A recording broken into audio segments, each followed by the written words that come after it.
to you, and very happy to have Alex Maloney from McGill here to talk to us about gravity from averaging CFTs. So please go ahead and Good. get started. Well, thank you. I'm very happy to be giving a talk today. It's a very exciting day for me. I already gave a talk this morning at CERN, so this is not the first time in my life I've given 2 talks in one day, but it is the first time I've given 2 talks in one day on different continents. So that's very exciting for me. I feel like a real international man of mystery. So maybe let me just begin by encouraging everyone to have their cameras on. It helps me engage, and please interrupt to ask questions. Don't feel like you need to raise your hand or anything like that. Just turn on your microphone and interrupt me and ask questions if you have any comments. Please, that's helpful for me because it also helps me stay engaged and make sure that what I'm saying is hitting the mark. So I'm going to be talking about some work that came out about 2 weeks ago with Edward Witten. My presentation will be based primarily on what we discussed in that paper, but I should also mention there was another paper that came out the same day by Afkhami Jetty, Cohn, Hartman, and Tajdini that discussed very, very similar things. And so if you want an alternate approach to some of these questions, then I encourage you to look at that paper as well. So the basic question that I'd like to ask today is whether it is possible that there is a sense in which theories of gravity emerge not as the dual of a single quantum mechanical theory, that is to say, a quantum theory of gravity would not be a single quantum theory, but rather a theory that arises when one averages over many quantum theories.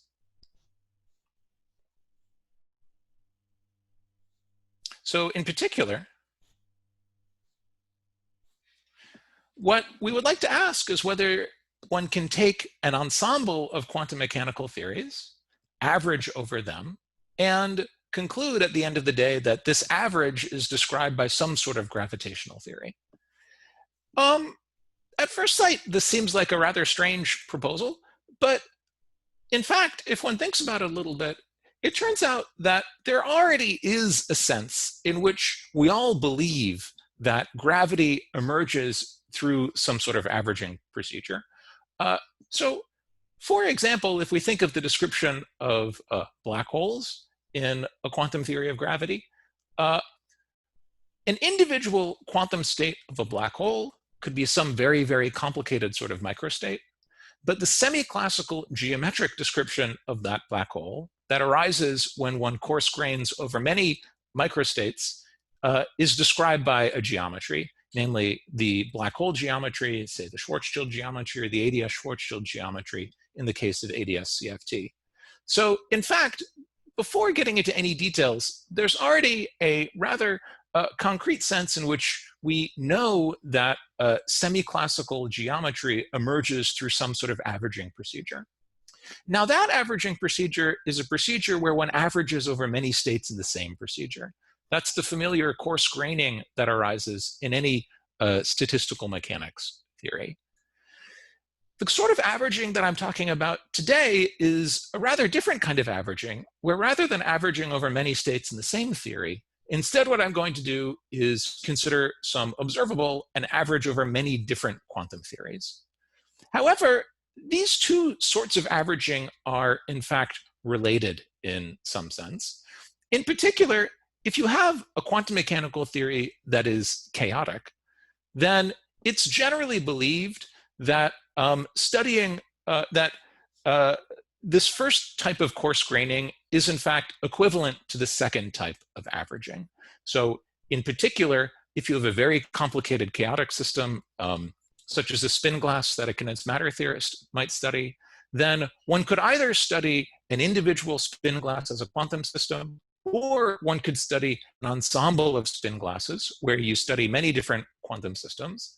And the point is that from the point of view of almost any observable that you might be interested in, a single instance of the ensemble is essentially indistinguishable from the properties of the ensemble as a whole. So in fact, this averaging procedure where one averages over many quantum theories is essentially a harmless procedure that is just an effective calculational tool that we use to capture the dynamics of any typical instance of that ensemble. Okay. So just from a general point of view, it seems like a rather useful perspective on chaotic systems to think of them as arising from averaging over an ensemble. And in particular, there's already a very sort of well understood example in two space-time dimensions, where in Jakob-Teitelbaum gravity, it is exactly the case that a low energy theory of gravity, Jakob-Teitelbaum gravity, emerges when one performs some ensemble average. In particular, there was a lovely paper last year by Saad, Schenker, and Stanford, who showed that if one averages over random Hamiltonians, that is to say, one integrates over a space of random matrices with some very carefully chosen probability measure on the space of matrices, then this exactly reproduces the path integral of Jakob-Teitelbaum gravity. So this was a relatively simple example where a quantum gravity path integral is reproduced by the average over some ensemble. The question is whether the result in JT gravity that I just described is a quirk of the simplicity of JT gravity, or whether it's a general lesson about quantum theories of gravity in general. And so the natural question that one might ask is whether something similar happens in higher dimensions. Alex, can I ask a philosophical question? Sure. So how is that different from, let's say, the Siegel-Weil matrix model, where you have a matrix model dual to gravity? Well, there are very close relations between JT gravity and the C=1 matrix model. Although I think JT gravity is better described by not the C=1 matrix model, but rather a rational matrix model where you have some sort of rational theory rather than a C=1 theory. If I remember correctly, it's a limit of the p(2) minimal models where p goes to infinity. I believe that's the case. I would have said maybe that, you know, this is the first time that you have some sort of boundary description that's average rather than bulk description. Well, so there were already, or maybe that's not. Yeah, I'm not sure if that's a useful distinction in the sense that, you know, by the ADS CFT correspondence, we expect there's a sense in which every boundary quantum mechanical theory can be thought of as defining a theory of quantum gravity in the bulk. So averaging over boundary quantum systems is the same as averaging, it's just averaging over quantum systems. And whether you call it bulk or boundary is a matter of perspective. No, I'm just saying, you know, the fact that gravity comes from random geometry is a very old fact. What's the new insight? Well, they're actual quantum mechanical theories. So 2D gravity, for example, is a theory of random surfaces, is literally just another way of writing the path integral of 2D gravity. But what's different here is that we're literally averaging over quantum mechanical Hamiltonians. So in the JT gravity case, you know, it's literally a Hermitian matrices that each is thought of as the Hamiltonian of some quantum system. Yeah. It's still a matrix integral. Sorry to. It's still a matrix integral, but it's not the matrix integral that arises. Well, at least it's not directly the matrix integral that arises when you do what one might have done, you know, in 1990 or whenever this was in vogue, where one takes a 2D Euclidean surface and discretizes it and views the integral over two-dimensional surfaces as an integral over random triangulations, for example. Yeah, this is a different kind of matrix integral. Okay. Yeah. Good. Now, the question of whether one might expect a three-dimensional theory of gravity to be described by some kind of ensemble is an interesting one. And in fact, long before this discussion of gravitational theories emerging from averaging procedures, there was already some sort of preliminary indication that such a thing could happen. So for example, one piece of evidence is that if one computes the trace of e to the minus beta h in ADS3 gravity, then the way that one might try and compute it using a Euclidean gravity path integral would involve a sum over geometries. And to the extent that one can compute this sum over geometries, the result in a three-dimensional theory of gravity does not look like a Hilbert space trace,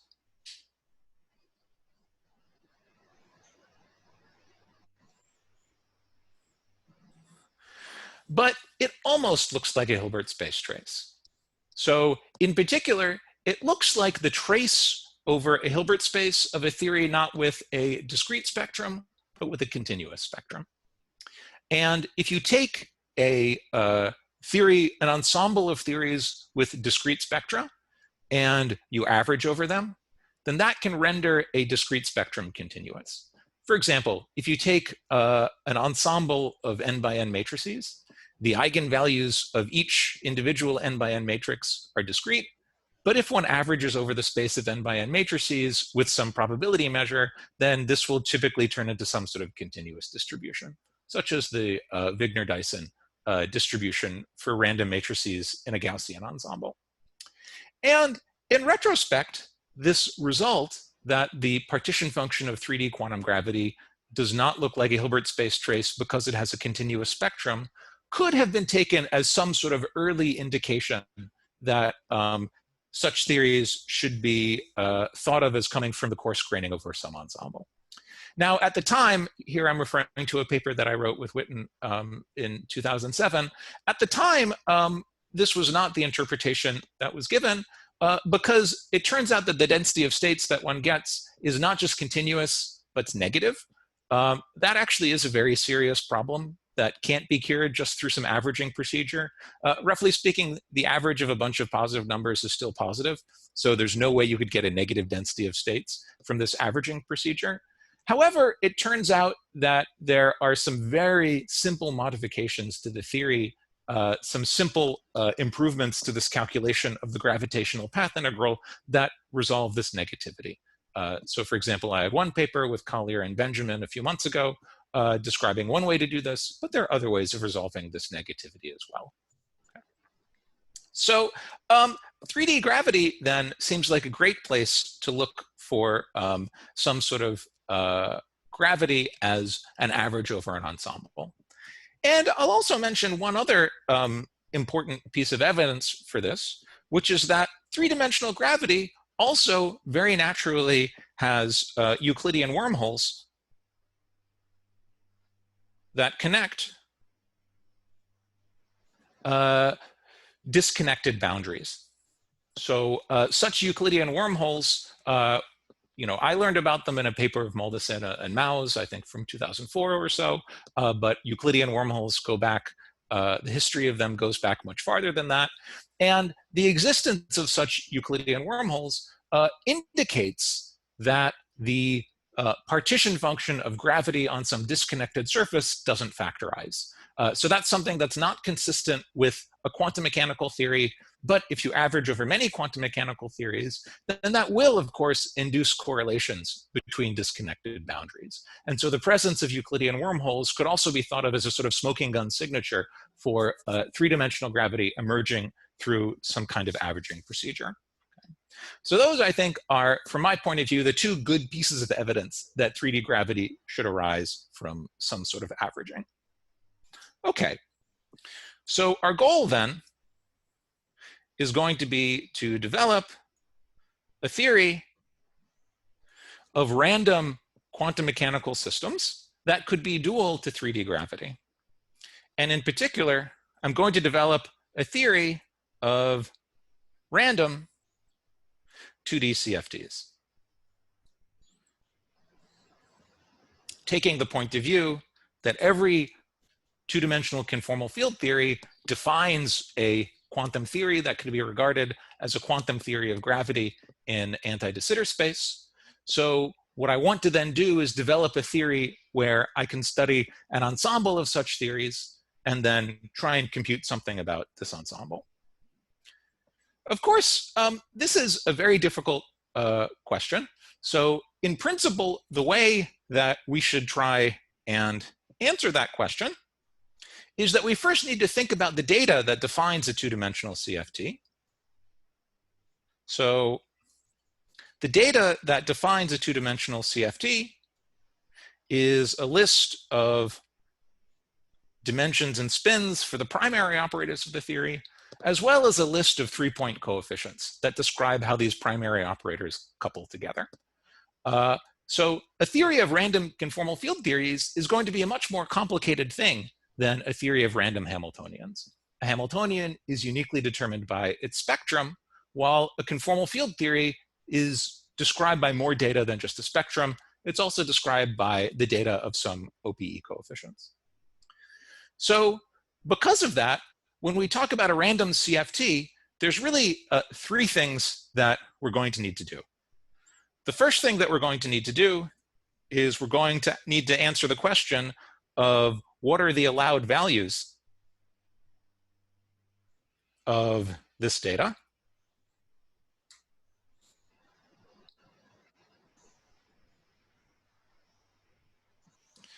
The second thing we're going to need to do is we're going to need to pick a measure on the space of allowed values.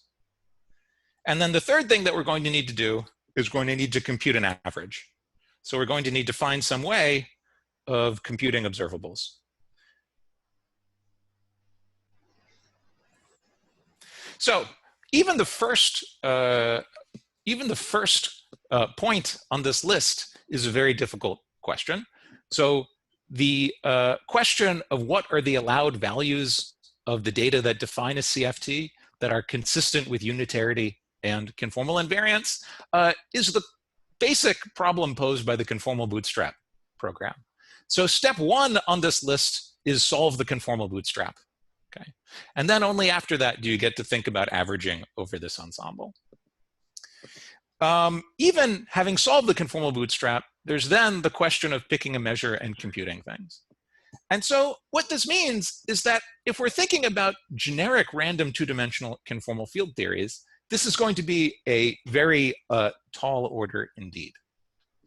So instead, what I would like to do is I would like to try and make my life simpler. So in particular, what I'll do is I'll discuss a simple class of CFTs where we can carry this out explicitly.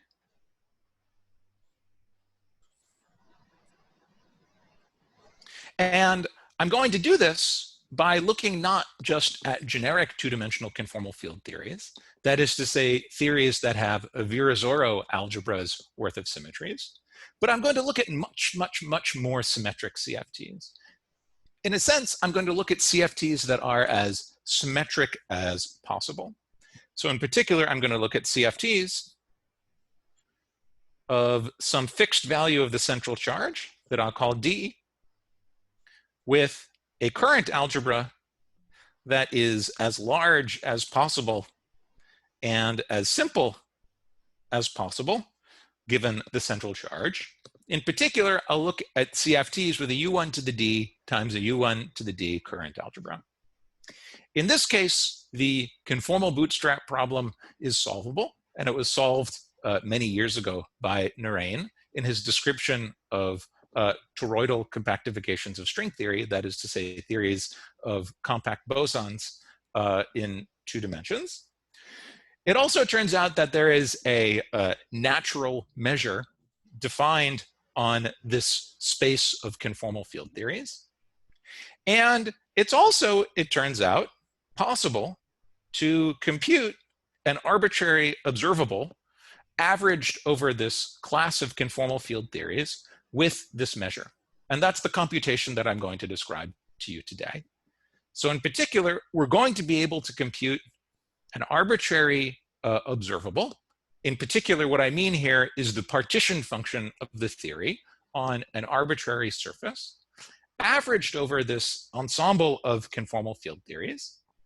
And then main question is whether this result has a gravitational interpretation. And, well, if it didn't, I wouldn't be giving this talk today. So it turns out that this result does have a gravitational interpretation. And in particular, I'm going to interpret it as a gravitational path integral in a theory of gravity that is not semi-classical Einstein gravity in ADS, but is a rather more exotic theory of gravity.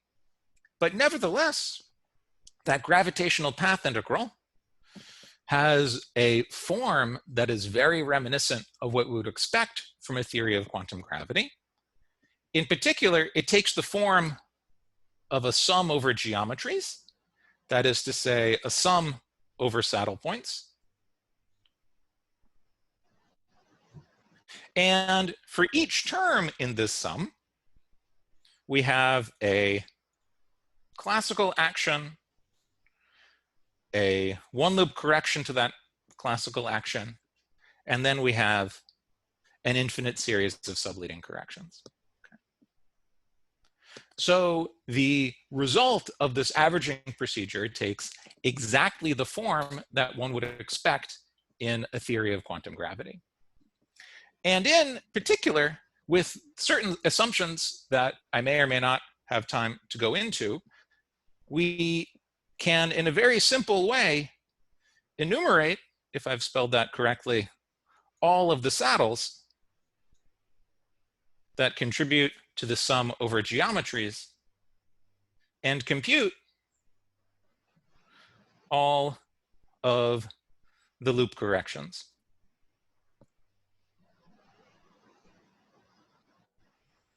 Now, I've put the words saddles and loop corrections in quotation marks here for a couple of reasons. As I've said, this is a rather exotic theory of gravity. So the saddle points have an interpretation, but the saddle points don't include a sum over arbitrary three-manifold with a specified boundary. It's a sum only over a particular class of three-manifolds. In particular, the class of three manifolds that are known as handle bodies. And the set of subleading corrections that we will compute are in fact rather subtle. In particular, although I've called them loop corrections, in a sense, you know, calling them perturbative loop corrections is a little bit misleading, because instead our bulk theory in perturbation theory is just going to be described by a free theory. In particular, it's going to be described by a bulk Chern-Simons theory. As one would probably expect, given the fact that the class of boundary theories I'm describing have a U1 to the D current algebra, associated to that, we would expect some gauge theory in the bulk, right? If you have a global symmetry on the boundary, it's described by a gauge theory in the bulk. And this is basically the simplest possible gauge theory that you could imagine, just a bunch of U1 Chern-Simons theories. But now U1 to the U1 Chern-Simons theory is a free theory. So when I say that we can compute all of the loop corrections, that's a true statement, but it's also a kind of dumb statement. Because when I say we compute the infinite series of loop corrections, that's a true statement, because all of them, except for the tree level and the one loop term, are zero. Okay. So all of these ... terms here are zero. Okay. So our conclusion will be that we have found an ensemble of conformal field theories that we can average over, and it has a rather natural interpretation as an exotic theory of gravity, but one which is different in many important respects from a semi-classical theory of gravity like general relativity. So that's sort of where I want to go today. You know, I don't have any particular agenda, and I'm happy to go slowly and address any questions or comments. So maybe what I'll do, so this is my general plan. I'll discuss a little bit this averaging procedure and then the bulk gravity interpretation, but maybe I'll pause and see if there are any questions before I continue. Yeah, I have a quick question. So This theory presumably has an energy momentum tensor. So how come there's no gravity in the ball? The reason, excellent question. This theory has a stress tensor, but the stress tensor is a Sugawara stress tensor. From the boundary theory, the stress tensor is a composite operator built out of the U1 currents. Right. In the bulk theory, the implication of that is that you should not include a separate Einstein-Hilbert term, but just this U1 Chern-Simons term. And indeed, if I have time to describe some of the bulk calculations, what we'll discover is that although at tree level, the theory has no Einstein-Hilbert term in its action, this U1 Chern-Simons theory has the effect of essentially inducing one at one loop, right? When you calculate loop corrections in a theory, in any quantum field theory, there will be loop corrections that contribute to all of the coupling constants of the other fields in the theory. And there are effectively loop corrections that contribute, that essentially reconstruct for you an Einstein-Hilbert, something that looks like an Einstein-Hilbert action in the bulk. So we'll get to that when we continue. It's a rather subtle thing, because typically in a theory that one would normally study, loop corrections are small compared to tree level corrections. And so because of that, if, for example, you had a quantum field theory that induced a one loop cosmological constant or an Einstein-Hilbert term at one loop, this would give you a very, very small contribution to the Einstein-Hilbert term. But we're studying a theory with central charge D, but also D perturbative fields, okay? So what that means is that there's no clean separation between what you call tree level effects and what you call loop effects, okay? Essentially, the number of perturbative fields goes like 1 over h bar. So when I wrote this term here where I separated loop terms from tree level terms, that was really a lie, okay? And so because we have so many perturbative fields, this will reconstruct for you something that looks like essentially semi-classical gravity, not, you know, although really in the theory that I'm describing, there's no clean distinction between what you mean by a tree level effect and the loop effect. Okay. So that was a sort of long-winded way of answering your question, but this is something we'll return to as I go on. Good. Any other questions? I have another one which might, okay, sorry. Sorry, Moshe. If I can ask a very simple question about how do I think of unitarity in the presence of this averaging over theories? I mean, yeah, let me just ask it that way. So every individual element of the ensemble is a unitary theory. The thing that you get after doing the average does not have an interpretation as an individual unitary theory. But the fact that it was gotten by averaging over many unitary theories still constrains the theory in some ways. So for example, the density of states must still be positive. That's one very simple implication of the fact that it came from an averaging of many unitary theories. But indeed, the final result that you get after doing the average is not a unitary theory. What can I say? It's the thing that it's an average over many unitary theories. I'm afraid I don't have any more insightful comment than that. No, that's a perfect answer. I was just trying to map it to a simple model, like say a noise acting on a field theory or something. Yeah. Okay. Good. Any other questions? Yeah, a quick question related to my previous one. The theory that you have is not chaotic, the boundary theory. That's a very subtle question. That's a very subtle question. What exactly you mean? So there's a sense in which the theory is not chaotic, but there's also a sense in which it lies exactly on the boundary between an integrable theory and a chaotic theory. So I think there's also a sense in which you should think of it as a chaotic theory. Generally speaking, in a two-dimensional CFT, the question of whether a theory is chaotic or not is a question of whether the central charge of the theory is bigger than the number of currents or less than the number of currents.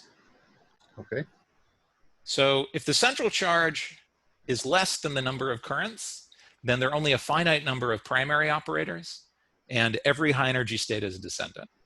So you have only a finite number of primary, that's like a rational theory. Okay. if the central charge is strictly larger than the number of currents, then the density of states at high energy is dominated essentially by primary operators. Okay. And that's the case where the straightforward version of Cardy's formula. That's the case where Cardy's formula applies to count primary states.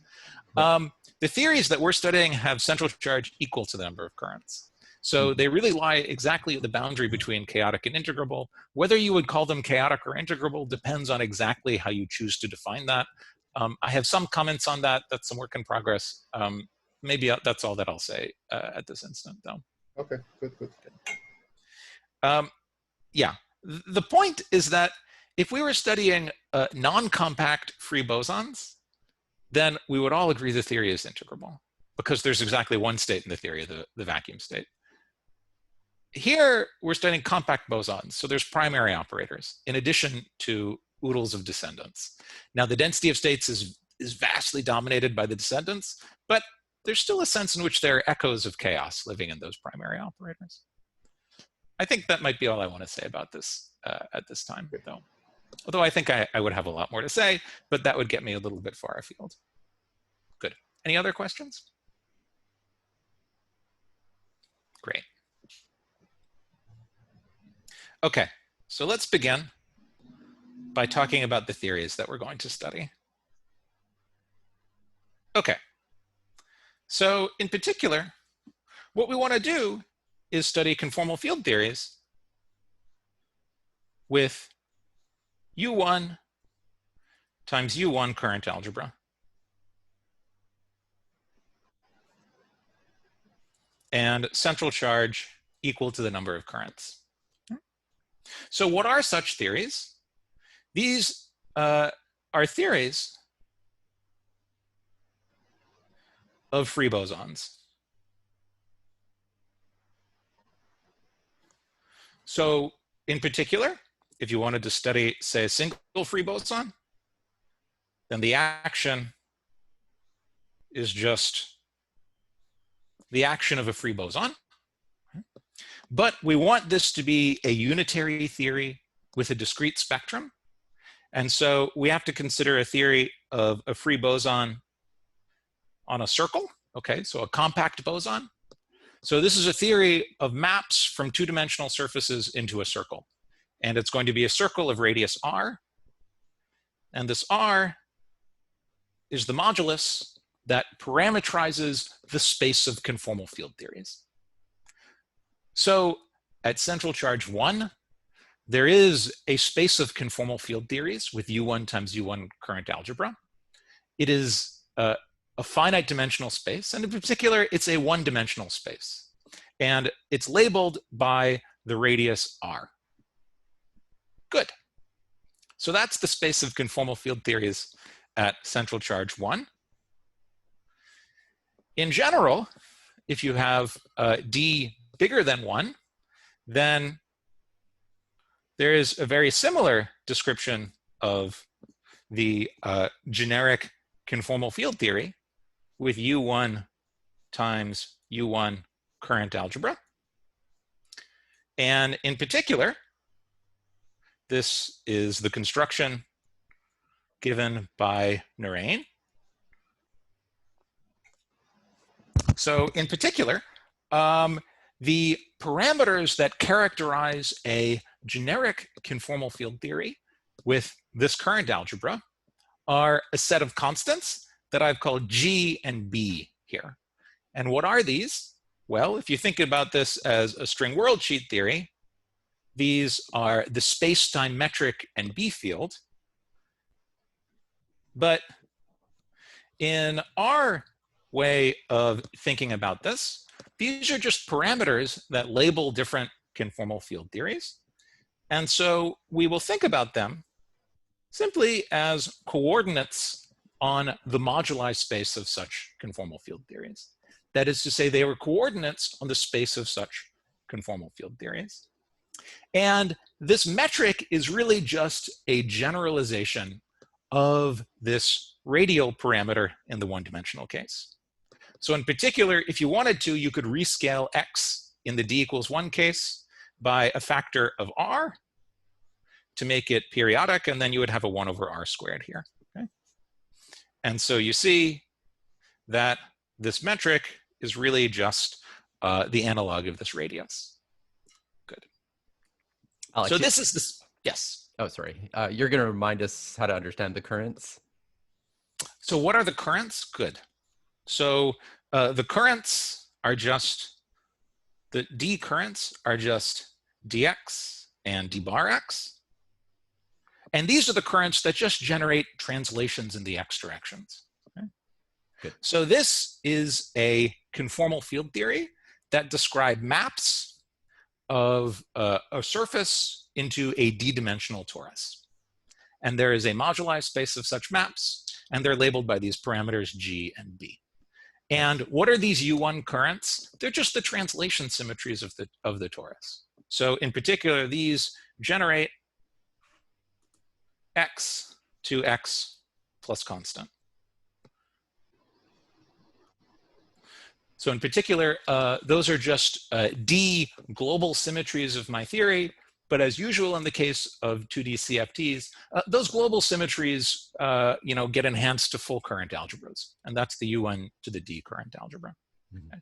But there's really nothing fancy going on here. It's really just the most general space of what you would call a free theory in a two-dimensional free theory with D scalar fields, D free bosons. But of course, it's compact. And by which I mean that these fields are identified with period 2 pi. Good. So I've rescaled everything so that each of these fields is identified with period 2 pi, which is what, so that all of the moduli are captured by these parameters g and b. Good. So this is the space of theories that we'll be considering. I'll give it a name. So this is the moduli space of such theories.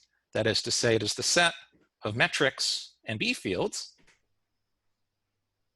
And in fact, it's a very natural space, okay? It turns out to have a very simple structure. And in particular, it's a homogeneous symmetric space. So this is not entirely obvious from the way that I have written the theory, but if you think about it, it's really not so hard to understand. Because what we're studying is the space of theories of D free bosons. And these D free bosons live on a torus. And what is a torus? A torus is R to the D modded out by some lattice. Okay?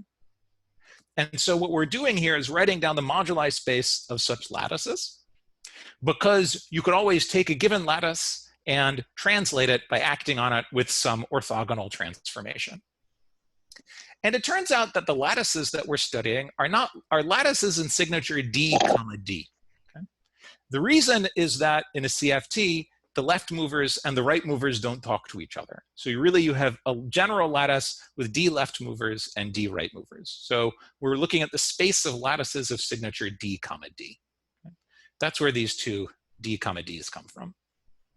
The final and important ingredient is T-duality. So in particular, in the case of a single free boson, T-duality means that this modulus R that we described, in fact, overcounts the number of conformal field theories, because a 2D CFT of a compact boson at radius R is equivalent to a CFT at radius 1 over R. Okay? And we don't want to double count anything. So really, you should only, in the one-dimensional case, take R to run from 1 to infinity, rather from 0 to infinity. For larger values of D, the analog of that T-duality group is what I've written here. And the important feature of this T-duality group is that once we only count conformal field theories that are truly independent and not related by T-duality, that means we do this double coset, and we get a moduli space that has finite volume rather than infinite volume. That's why it makes sense to start averaging things. because, for example, I could start doing things like defining an average over this space of conformal field theories, then to be an integral over this moduli space. And because this moduli space is a symmetric space, there's a natural measure on this moduli space because it's a homogeneous space. It gets a metric from the group theory structure, you know, just the left invariant metric on SO D comma D. That defines a volume form. And when I say the average of something, what do I mean? I literally mean the integral over the space of conformal field theories with this natural volume element. There's one comment that I should make, which is that anytime you have a moduli space of conformal field theories, that automatically defines for you a natural metric on the space of conformal field theories. Why is that the case? Well, if you have two nearby conformal field theories, you get from one conformal field theory to another conformal field theory by adding a marginal operator. And then you can think about the two-point function of these marginal operators as defining a metric. This is what is known as the Zamologikov metric.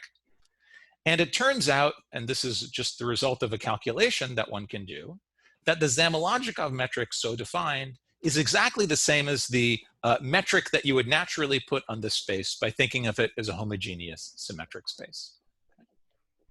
So the moduli space has a metric, and it's a highly simple metric.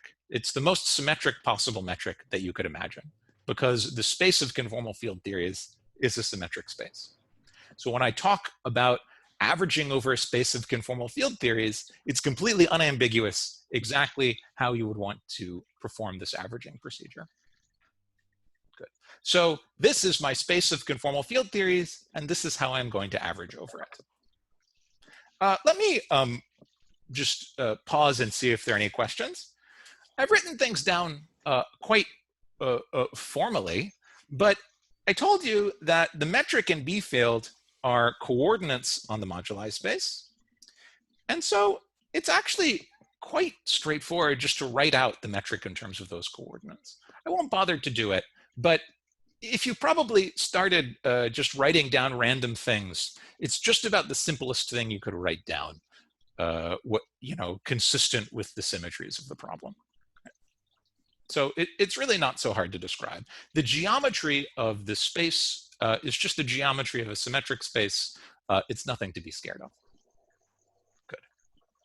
So this is what I mean when I talk about averaging over a space of conformal field theories. Now we need to talk about what we're going to average. Okay. Can I ask a quick question? Yes, please. Yeah, so when you average with the Gaussian measure, you have a parameter associated with that. This is just a unique the symmetries measure. of the problem uniquely determine a measure. Okay, all right. So this makes life much simpler. Yeah, okay. I'm kind of interested on how things would depend in such a parameter, but if you don't have one, then yeah. Yes. Okay. So in any more complicated space of conformal field theories, there would be other parameters that one can introduce. But I don't have any comment on that right now. Yeah, good. Okay. So let's start computing things. Okay. So one can then start computing things. So for example, let's try and compute, say, the average partition function. So we'll write it as the expectation value. And here, let's just, to keep life simple, talk about the torus partition function. So what is the torus partition function? It's the thing that tells you the spectrum of the theory. So let's go ahead and compute it. Okay. So it turns out that this was computed a long time ago by number theorists, and the result goes into the name of the Siegelvey formula. And I can't spell Siegel. So it's the Siegelvey formula. And let me just tell you what the answer is. So first of all, we're studying a theory with a bunch of U1 currents. So the first thing that you're going to get is a term which counts, here, let me write it this way, a term which just counts these currents. In other words, you're going to get a term that just counts the string oscillator modes for a single free boson. So that's something that we encounter all the time when you have the conformal field theory of a free boson. And here it's going to be to the d power because we have d free bosons. So this is the sort of expected part that is just a sum of a bunch of free bosons. And that comes from the non-compact part of the theory. But then we also have various different primary states in the theory. And we have to average over those. And the answer is given by an Eisenstein series. And what is that Eisenstein series? Well, I'll just write down a formula for it, and then I'll explain how to think about it.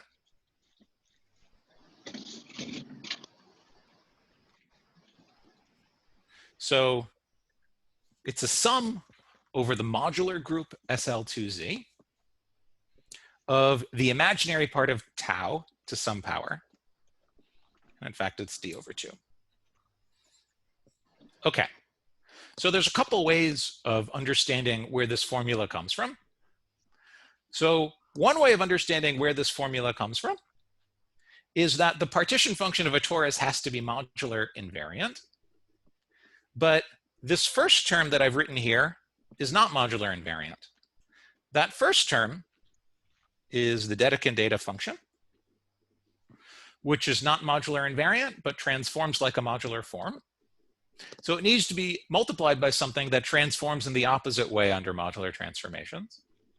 And the Eisenstein series is the simplest possible thing that transforms in the right way under modular transformations. So in particular, the fact that it transforms in a nice way under modular transformations is reflected in the fact that I wrote it as a sum over the modular group. And it's not modular invariant because the thing that I'm summing is not a constant, but rather something that transforms with some modular weight. Okay. So this is the expression that one gets when one averages over the space of conformal field theories. Now, if you look in the number theory literature and you look at how this formula is derived, it's derived in a rather number theoretic way that I don't have a very nice physical interpretation for. So it involves things like Adele's, where Adele is not the singer, unfortunately, but something fancy, something, I don't want to say fancier, something different, okay? If you look at our paper, we actually describe a quite different, much more physically intuitive derivation of this formula. In the interest of time, I'm not going to describe that derivation. I'll just, I'll just say that you can look on our paper for what I think is a very physics-oriented version of this derivation, unless someone's interested and I can talk about it in more detail now. So I'll just say that this is the basic formula that we will work with when we try and give a gravitational interpretation of this ensemble average. So let me pause here and see if there are any questions. Maybe I'll make one comment because this is something that frequently trips people up. If you've met Eisenstein series before, this is not the Eisenstein series that you know, most likely. If you study modular forms or if you study, modular invariance and stuff like that, most likely the Eisenstein series that you're friends with is what's called the holomorphic Eisenstein series. This is what we refer to as the non-holomorphic or the real analytic Eisenstein series. It's also a very friendly person, but not quite as friendly as the holomorphic Eisenstein series. So I'll just mention that because this is something that is probably a little less familiar to people who've studied this kind of thing. Okay. Good. Any questions? Okay. And I will just make one remark, which is that there are very similar formulas that work both at higher genus and for disconnected partition functions. Okay. So there are similar formulas at all genus and for disconnected correlation functions. So for example, the expectation value of the partition function on a connected genus G surface will take the form of some prefactor, which I can no longer write analytically, but you can think of as a one-loop determinant in your boundary theory.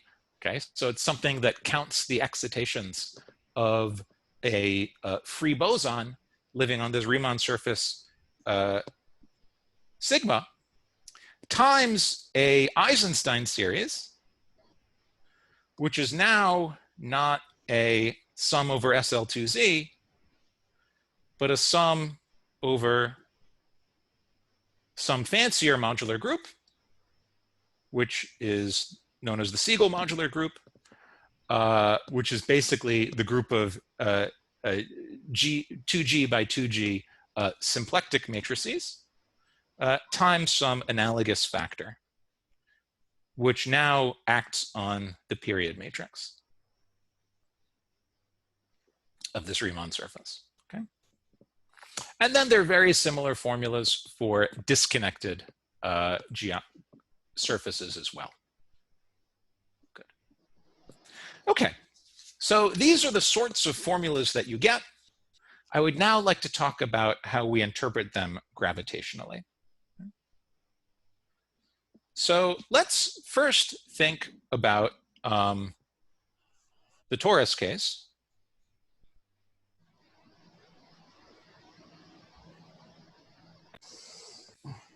So in the torus case, let me just write down the formula again. We had a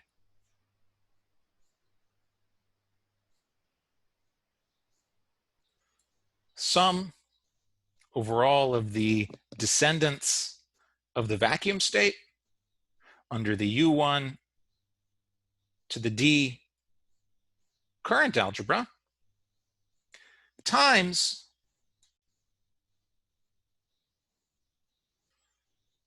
a sum over SL2Z.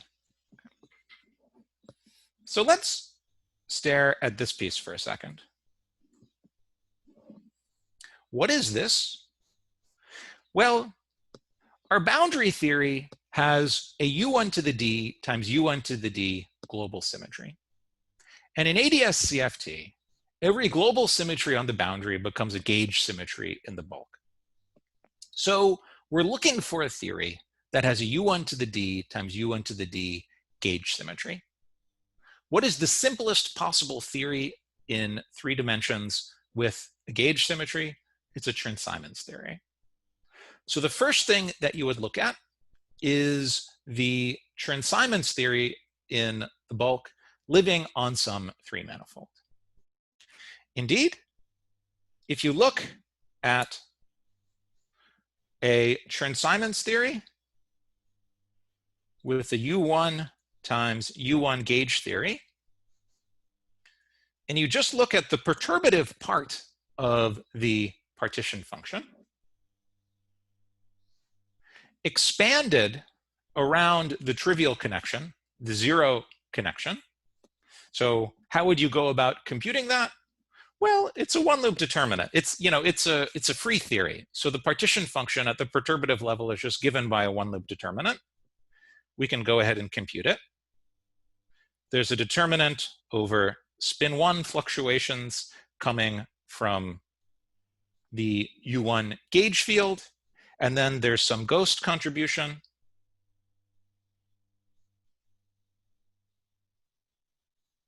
which one can compute, that looks like that. And if you compute it, what do you get? You get exactly this thing, okay? So this prefactor is simply given by identifying the bulk theory as a U1 times U1 to the D Chern-Simons theory, at least at the perturbative level. Good. But what about this term here? Well, oh, I should also say, I'm sorry, I didn't do that, what geometry I'm computing it on. Well, I'm computing a thermal partition function of the theory. That is to say, a thermal partition function in ADS. And what is thermal ADS? It's the Euclidean geometry that's given by a solid donut. And so when I calculate this Chern-Simons partition function, I'm calculating it on a solid donut. Good. But what about the sum over SL2Z? Well, it turns out that SL2Z mod Z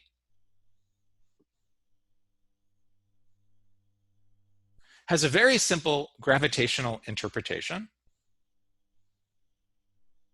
It just labels handle bodies with a torus boundary. In particular, it labels the set of all three-dimensional geometries whose boundary is a torus that are handle bodies, okay? What is a handle body? Well, if I asked you to find me a geometry that fills in a torus, a handle body is the thing that you would draw for me, okay? What is the definition of a handle body?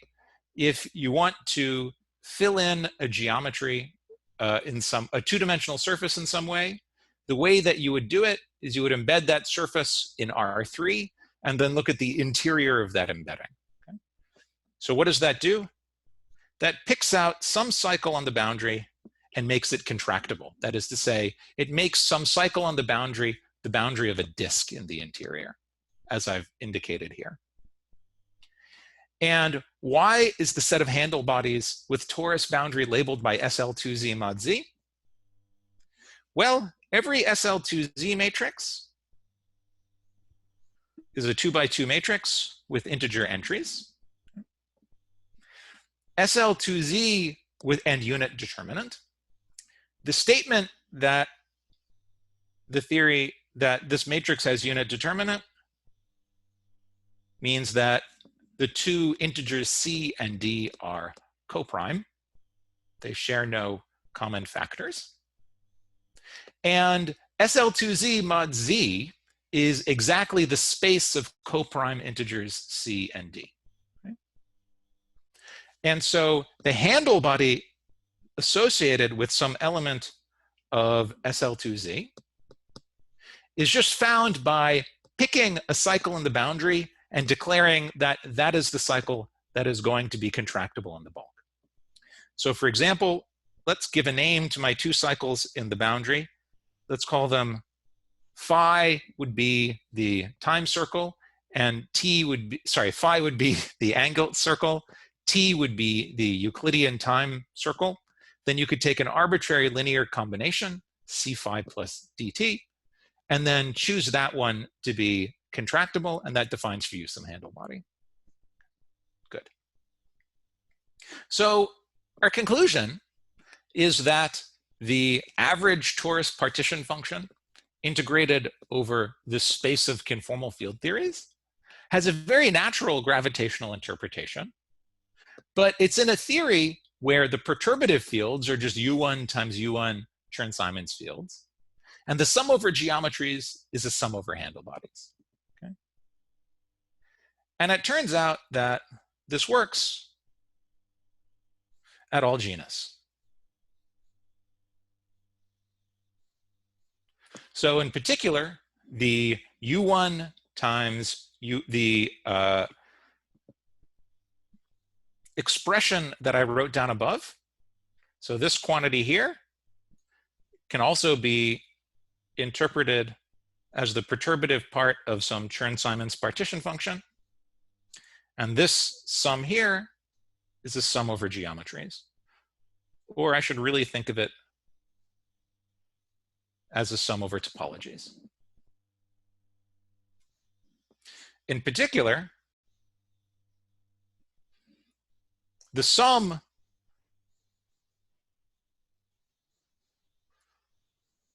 that we're studying when we study this Eisenstein series is a sum over handle bodies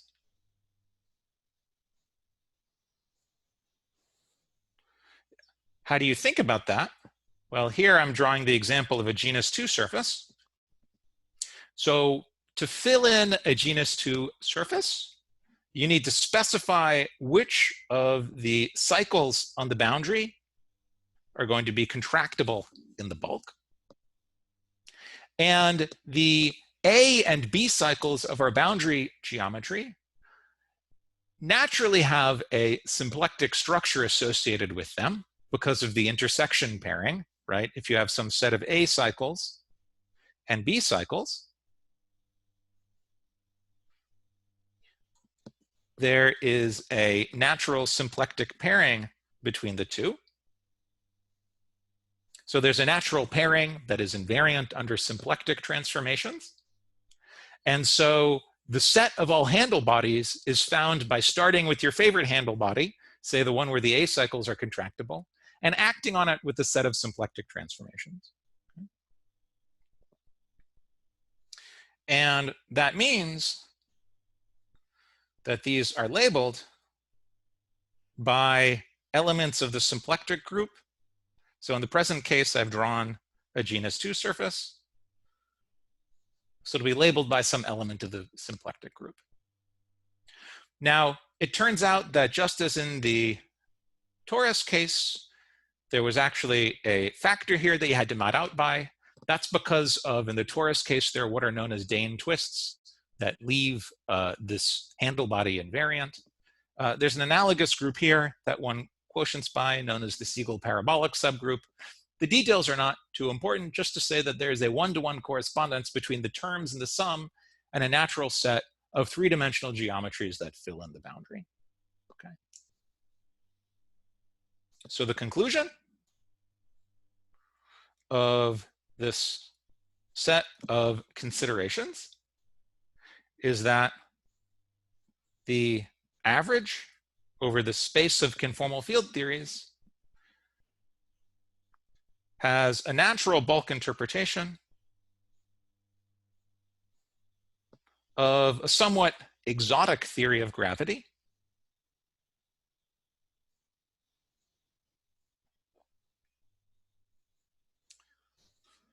One where the perturbative fields are U1 Chern-Simons fields rather than metrics, and where the sum over topologies includes only a sum over handle bodies.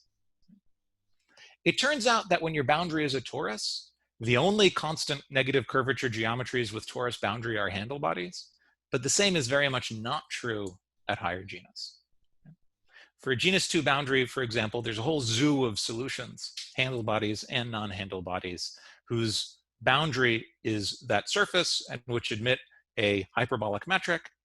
But in this exotic theory of gravity, for whatever reasons, only the handle bodies seem to appear.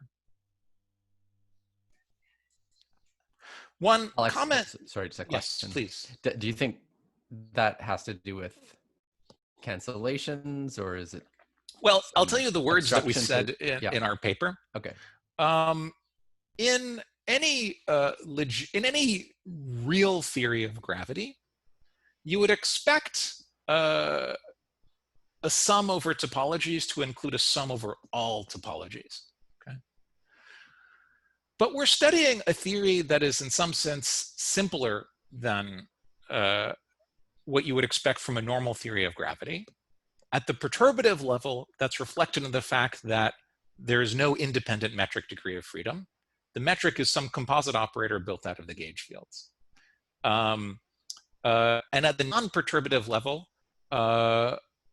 presume that it appears to be the case that even the notion of topology in this theory is much coarser than our usual notion of topology. So it may be that each individual term in the sum could be regarded as a sum of many different contributions, but it seems more plausible to me, and actually we discussed this a little bit in the paper, that for some reason the non-handle bodies just don't appear when you have a connected boundary. The situation when you, oh, go ahead. Yeah, I guess I was going to ask if you looked not at the ensemble average, but at some specific partition function. Yes. Do you see a similar structure? Well, is it far more complicated? The specific partition function has a much more complicated, a specific partition function in this ensemble. Mm-hmm. It has that 1 over root determinant factor, okay? But now it's given by a theta function, okay? The moral of the story is theta functions are hard and Eisenstein series are easy, okay?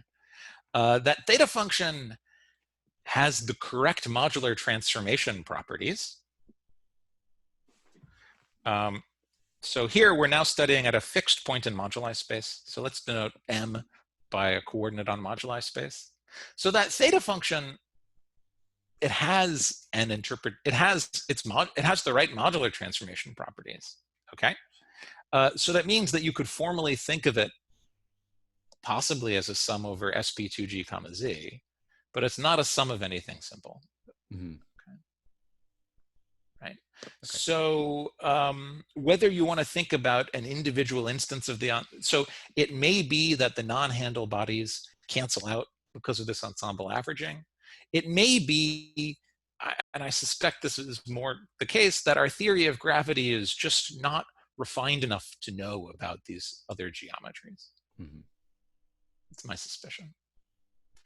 I will, however, mention that when the boundary is disconnected, the story is rather different, and that there are non-handle body type contributions. So for example,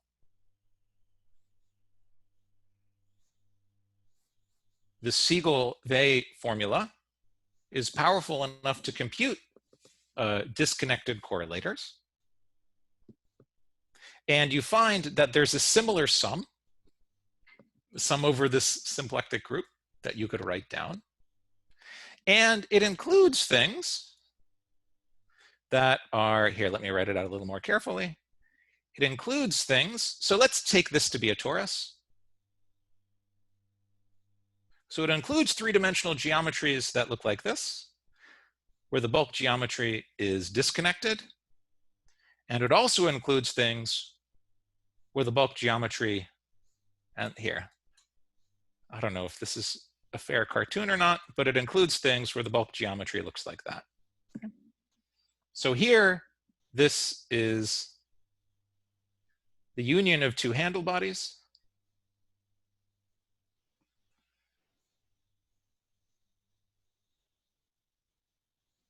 And this is something that has the topology of the torus times an interval. Okay. Here I'm drawing two terms that contribute to the torus partition function, plus lots of other stuff as well. Okay. But the important point is that the total thing that you get does not factorize.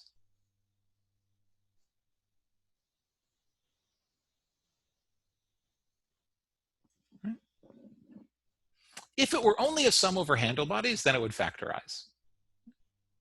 But these non-handle body contributions of the sort that I have described here mean that it does not factorize.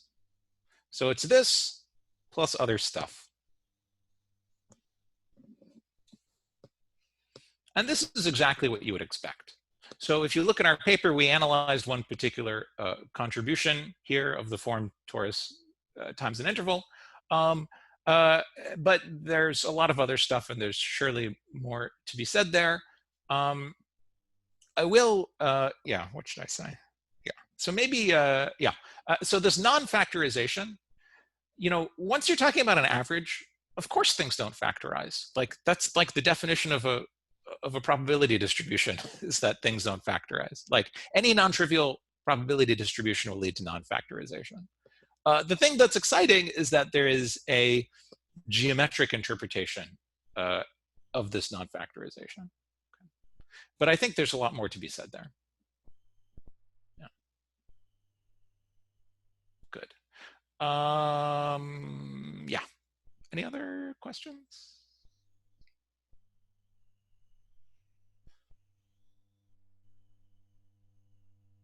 Okay. Yeah, so I guess, well, I think I already concluded because I wrote a conclusion here. Okay, so maybe I'll make, well, let's see, how late on, I'm already 15 minutes over, so maybe I'll just pause here unless there are any questions, or not pause, I'll stop here unless there are any questions afterwards. Thank you. Thank you. Audible clapping. Oh, it wasn't muted. Alex, just yeah. General question. So this is, it seems like nice and explicit. Did you guys, is it interesting to think about a case where you have some boundaries on your CFTs? I'm sort of thinking about the Marolf-Maxfield story. And sorry, were you thinking about boundary CFT? Or no. Were you I mean, well, just you know, in thinking about the really simple models of Marolf and Maxfield, they had a lot of interesting things that sort of showed up once they started adding some boundaries. Oh, you mean like sorry, which boundary? You're referring to boundaries in the bulk or boundaries in the boundary? Boundaries in the boundary. Or I have no, surely one could think about things like that. Anyway, so you have it. I don't know. I mean, I don't have anything terribly insightful to say about that right now. I think there's a lot more to do here. Yeah, I don't have anything terribly insightful to say. This Maxfield-Marolf paper, I thought their new element was that they have closed, disconnected spacetimes. They have closed universes that contribute to the I think that, like, in the language of the Maxfield-Marolf paper, like, the alpha states here are single instances of the ensemble, right? So, I mean, certainly, yes. Yeah, certainly. But I thought, right. Yeah, I don't know. I mean, I would say that what I've written down here is, in some sense, an attempt to come up with a more meaty example of this averaging procedure of the sort Maxfield and Marolf are interested in, but in maybe a slightly more, a more complicated, or more, let's not say richer setting. Yeah, I think that's, when I read their paper, I was wanting to understand if you could go up in a dimension, and it seemed like it was going to be too complicated, but this is I think the thing is that example where their example, if you get down into it, it's really a very simple theory of gravity, which basically boiled down to a harmonic oscillator. Right. Okay. I mean, it's sort of like there's nothing there more complicated than coherent states of a harmonic oscillator, right? If I remember. This theory that we're studying seems a little more complicated. I think the problem is that in 2D theories of gravity, your boundary is a circle or a line, and there's just not much structure that you can give to it unless you added operators. But then life gets very complicated. So here we're studying theories that are maybe at some intermediate level of difficulty, where we can still say things that are concrete, but that the theories are more complicated. Sorry, but I didn't see any disconnected space-time in that sum that you had. This is a disconnected space. It's the union of two disconnected spacetimes. Sure, but those are all connected to the boundaries. But there's no sort of a close... No, sorry. Everything's the boundaries are disconnected and the bulk is disconnected. Yeah, but there's no, for any sum, there's no kind of additional completely closed universe. Moshe wants an additional 3 manifold that's closed. Oh, you want a compact? I see. You want something with no boundary. I thought that Maxfield and Marolf had those. Mm-hmm. Yeah. They kind of contribute just to normalization exactly. factor. It all just turned, like, that's the thing. It all just contributes to the norm of the ground state of the theory, right? Sure, like in Feynman diagrams, but nevertheless, I think, at least for me, that was one of the mysterious parts of their story. It's not clear to me whether, sorry, I now understand what you mean. So it's not clear to me what role was played in the geometries boundary. In the actual calculation of the model they studied, the entire contribution of the no boundary universes was just to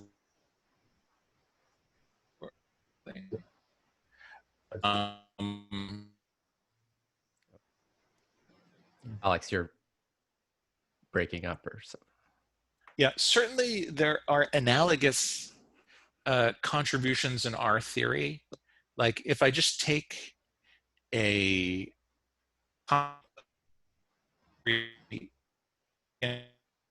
tree, look at the Chern-Simons partition function in perturbation theory around the flat connection. But I think you just normalize that to 1, right? I don't see anything you could always consider a contribution which might be, say, a handle body union any sort of compact three manifold. That's right. Right. So you say those are not. But the sum over all the compact manifolds, all that's ever going to do is just give you a normalization constant. So I don't see anything to compute there. Like you're just going to divide it out. You're just going to normalize everything so that the sum overall compact. Yeah, okay. No, is 1, right? Like you're just going to normal, like, I don't know, maybe I'm being. No, unless there's something that tells you in the sort of boundary side what that is, that normalization. But I don't have a boundary. I don't have a boundary. Like I think like the boundary, the statement that like there's a unique ground state or something like that is just a statement that it's 1, right? Yeah, so maybe you don't have those. Like I mean, I was confused by the inclusion of those in their story. So maybe it doesn't matter if they do include them or not. Yeah, I mean the problem is that I don't see anything to compute there.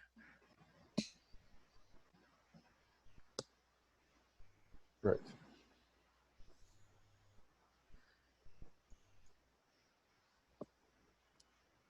Yeah.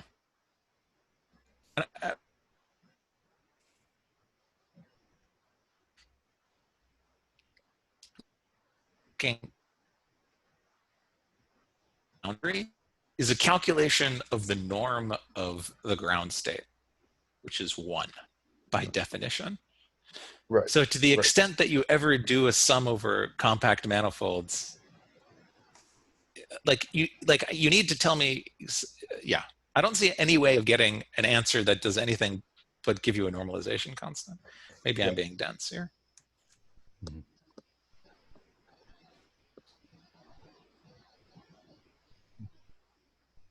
In the case of a Siegel theory, Alex, is it known what you sum over orbits of the object that to get the partition function, to get this theta function? The problem is that, at the level of mathematics, you could say write a theta function at a given point in moduli space as a sum over some orbits. Here it could be SL2Z, or the connected case is easier to think about, of something. But that something is a function only of the period matrix, and we sum over orbits. Okay, and then the name of the game is to give a gravitational interpretation. Good question. So it's not known even at the level of mathematics what something is. Well, I won't say it's not known. I'll say that I don't know it. Okay. There's a big difference between those.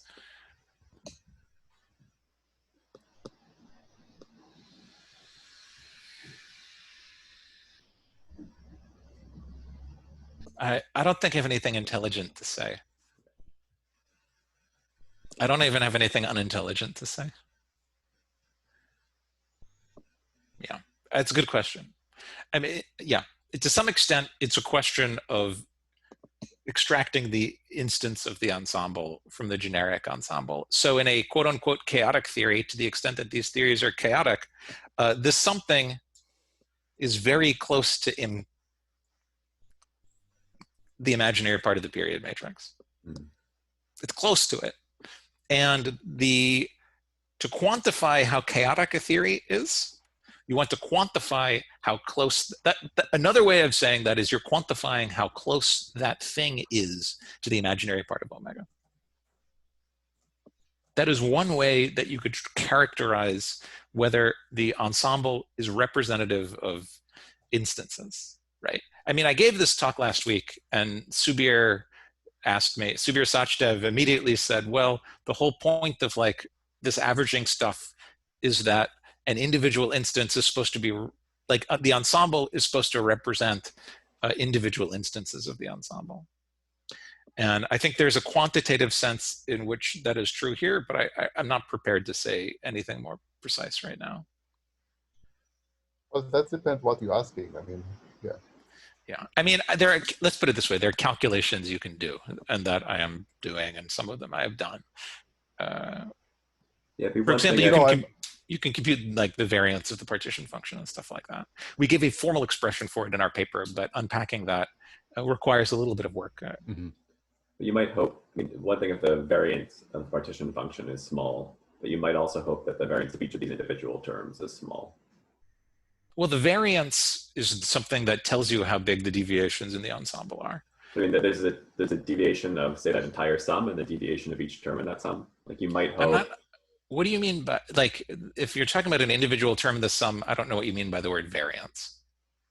But there's two sums. There's the ensemble, but I also mean there's the sum over SP. Oh, yeah. I'm always doing the sum over that's what I said. So you could ask what the variance of that whole sum over SP2. You'd also ask what the variance of each term in that. They're each something. You mean, I guess I'm still, yeah, I'm not sure what you mean. The variance of each something that you wrote down in that sum there. Variance when I do different terms in that sum? Yeah, so variance that's huge. I mean, by definition, that's huge.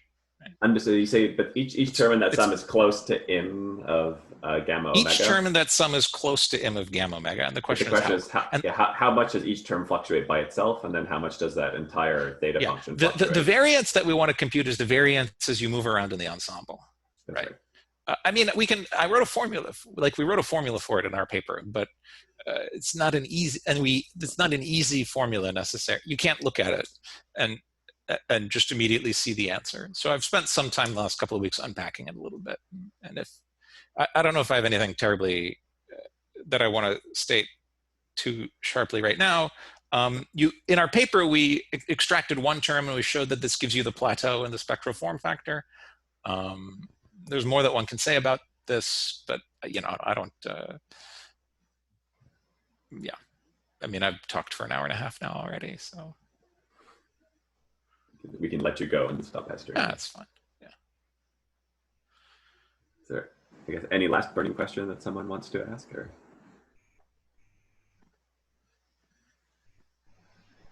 Okay, well, let's thank Alex again then. Good. All right. Thank you, everyone. Thanks for the invitation.